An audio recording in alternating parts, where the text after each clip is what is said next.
Hello guys, discuss natin ang freelancer tax difference sa employee.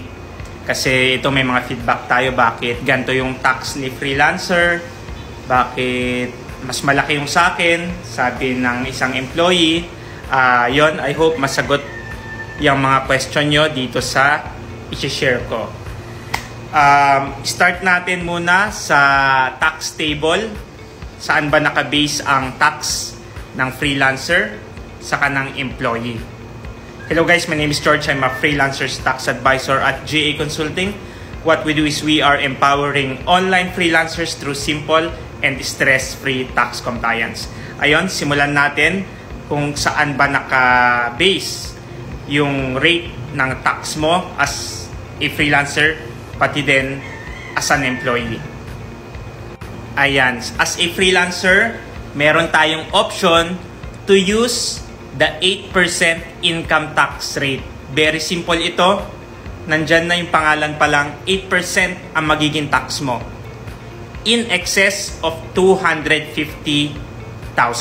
Meaning, habang di pa lumalagpas ng 250k ang income mo, wala ka pang tax. Paglagpas ng 250k, 8% ang tax mo.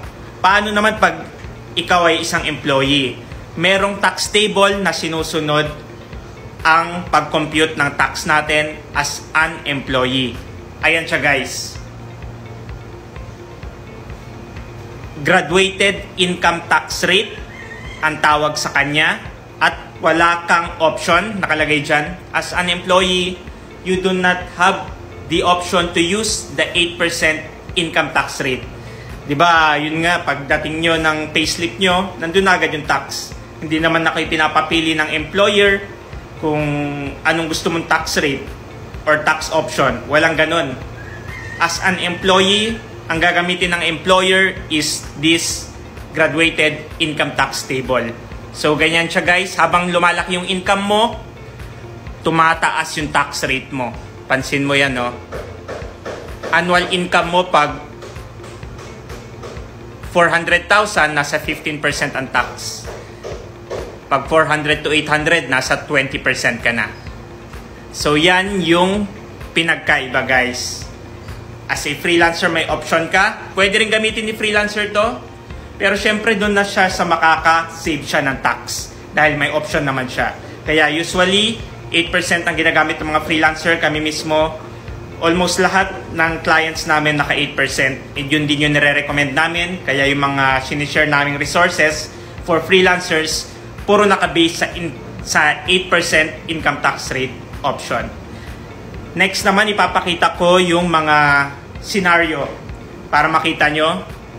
Different income scenario ng freelancer versus employee. Tignan natin kung magkano yung difference ng tax due. First example natin, annual income 250,000, freelancer and employee, parehas yung annual income na gagamitin natin. Parehong zero tax guys.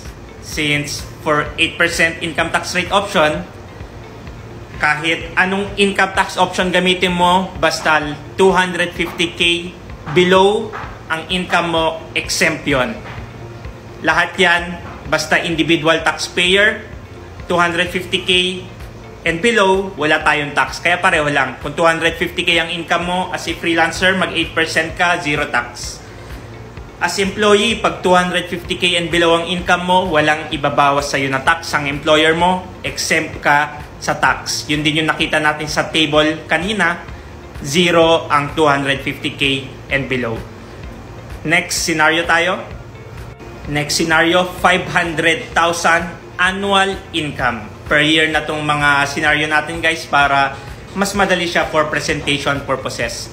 Pag 8% ginamit mo, for freelancer 20,000 ang annual tax mo. Pero pag employee ka, ang annual tax mo sa buong taon na yan, pag inad mo yung monthly na kinakaltas sa'yo ng employer mo, pag 500,000 ang income mo, annual tax mo is 42,500. Ayan guys, di ba? May difference. Mas malaki na ang tax ng employee. Next scenario naman tayo. Next scenario is 1 million annual income. If you are a freelancer, 60,000 ang annual tax mo. Pag employee ka, ang tax mo 152,500. Times 2, di ba? Sobra pa. More than times 2 yung tax mo. Pag ikaw ay employee and you are earning 1 million annual income. And last scenario na tayo, guys. Ito ang last scenario natin, 2 million annual income. If you are a freelancer, 8% income tax rate option, 140K ang annual tax mo. Pag employee ka and earning 2 million annual income, 402,500 pesos ang tax mo. Ayun guys, di ba yung unang part natin, pinakita ko kung saan nakabase yung graduated income tax rate option. Galing na rin sa word niya, graduated income tax.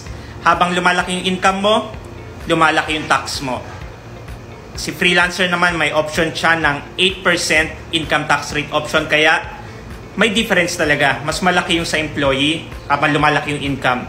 Kay freelancer, 8% lang, di ba? Yung shinare natin lahat ng scenario, puro 8%. Pero sa employee, habang tumataas yung income, lumalaki din yung tax rate niya. Kaya mas malaking tax niya. So, ayun guys. Ang maganda naman dito, you have the option din naman di ba? Karamihan naman ng client namin, employee din before, na nag-transition na ng freelance. So, ganun din. Sa future, pwede ka rin maging freelancer, di ba? Yung mga freelancer na iba, meron naman bumabalik sa employment pag medyo for whatever reason. So, ganon, itong tax option na to, pwede mong ma-avail since ikaw rin naman ang mamimili kung gusto mong as employee or as freelancer ka, ikaw pa rin ang mamimili ng gusto mo. If you are a freelancer at meron kang concern or question regarding freelancers BIR registration and freelancers tax compliance, comment mo lang yan at sasagutin ko yan.